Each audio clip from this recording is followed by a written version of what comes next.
O trovadorismo é tema da nossa aula, não tem como não se encantar pelo trovadorismo. Tempo diferente, uma cultura bem diferente, ainda aquela época do amor idealizado na maioria dos casos, é claro. Até mesmo porque as cantigas, elas apresentam características diferentes. E antes de falarmos sobre as cantigas, ainda preciso continuar a mostrar para vocês as características do trovadorismo. E também falar de um ambiente importante que é o ambiente português. Portugal, porque nos interessa a literatura que aconteceu lá, porque depois da literatura em Portugal nós vamos ter a nossa literatura. Temos essa ligação que é importantíssima. Fique comigo, não perca a aula.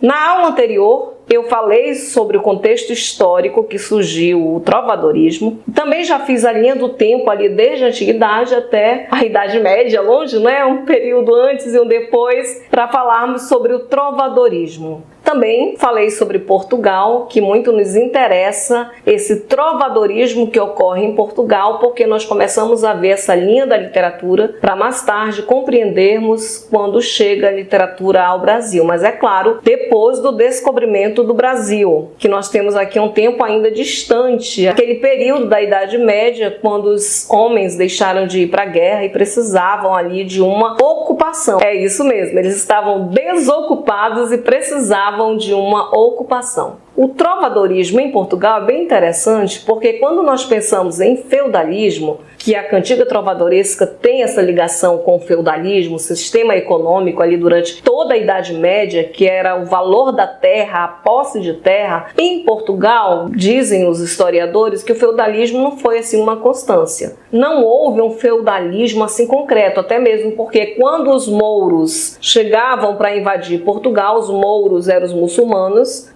o muçulmano versus cristão, que temos toda a briga ali de Portugal, os próprios colonos já espantavam, já expulsavam. E também dizem os historiadores que os reis de Portugal não valorizaram ali tanto o feudalismo. Nós temos um período em Portugal riquíssimo, porque em 1500, na época do Renascimento, que vai acontecer mais tarde, Portugal chega a ser uma grande nação, um grande império. E nós vamos ter já na época aqui um incentivo muito grande para a cultura, para os reis. O próprio Dom Dinis, que foi um dos reis de Portugal, ele foi chamado de o rei trovador. O rei lavrador também, porque na época de Dom Dinis ele plantou muitas árvores. Essas árvores que mais tarde serviram para as embarcações ali na época ultramarina, na época das navegações em Portugal. Mas é claro que nós temos que lembrar ainda que o trovadorismo ele é escrito no galego-português, ainda uma época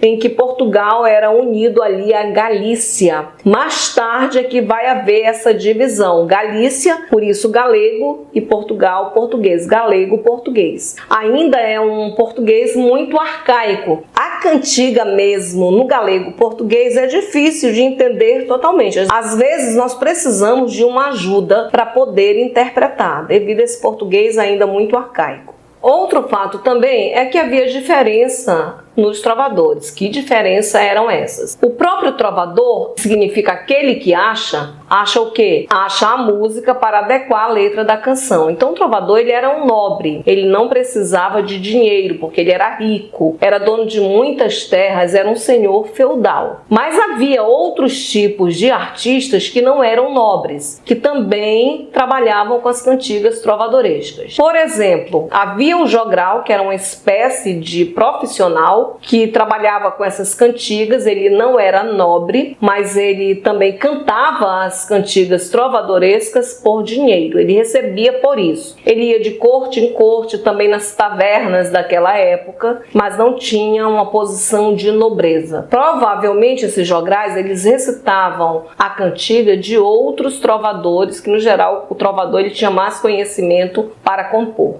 Outro tipo também de artista era o segrel. O que era o segrel? Ele era um nobre, mas ele estava falido, ele precisava de dinheiro. Então ele fazia as cantigas trovadorescas e cantava para pegar dinheiro. A diferença entre o segrel e o jogral é que ele era nobre, mas recebia dinheiro assim como o jogral. A diferença do segrel para o trovador é que o segrel estava falido e precisava de dinheiro. Mais tarde, quando o termo jogral cai em desuso, fica um pouco pejorativo, eles mudam para o nome de menestrel, que muitas vezes o menestrel ele é confundido, ou alguns chamam também aquele bobo da corte que fazia lá todas aquelas piruetas, recitava poesia para o rei, para os nobres e assim por diante. Havia as mulheres que acompanhavam os jograis. Eram chamadas de jograleza ou soldadeiras. Por que soldadeiras? Porque recebiam a soldo, que era o dinheiro da época. Eram as dançarinas que nós conhecemos hoje, que acompanhavam os jograis ali de corte em corte,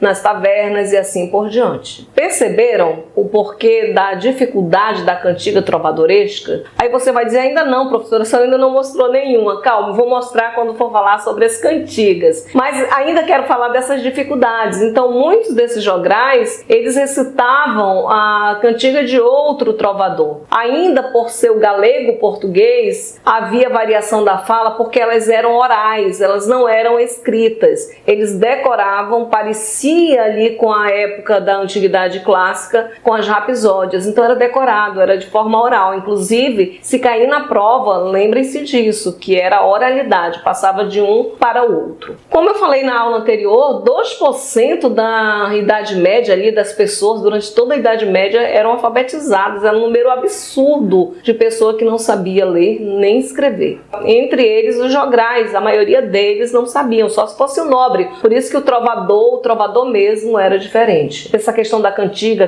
de amor, que foi a primeira a ser inventada ali pela França, vem da Provença, ela é provençal, foi a cantiga de amor, ela foi inventada pelo Guilherme IX, que foi um grande trovador. E ele se baseia nas regras do feudalismo. Por isso que eu falei para vocês que tem a ver essa questão da cantiga com o feudalismo. Nasce primeiro a cantiga de amor. Depois as outras cantigas elas vão surgir, porque tem a divisão das cantigas líricas e das cantigas satíricas. As cantigas líricas podem ser as cantigas líricas de amor e as cantigas líricas de amigo. As cantigas satíricas, que eram críticas, podem ser as cantigas satíricas de escárnio e as cantigas satíricas de maldizer. As cantigas de amor eram ali muito do ambiente da corte, da nobreza. As cantigas de amigo eram do ambiente rural, campestre, mais da plebe. Não significava que em algum tempo eles não pudessem mais tarde também cantar para o pessoal da corte. As cantigas satíricas, muito das tavernas, como eu já falei para vocês, era uma crítica e depois eu vou falar mais aprofundadamente sobre esta crítica. A cantiga de amor, ela nasce ali com o Guilherme IX e o que ele faz? Lança as regras do amor cortês. Essa ideia de amor cortês vem da cantiga trovadoresca, porque era importante a cortesia. Teria que haver, claro, acima de tudo, a cortesia. Era uma brincadeira na corte, nasceu como uma brincadeira na corte, por isso é convencional.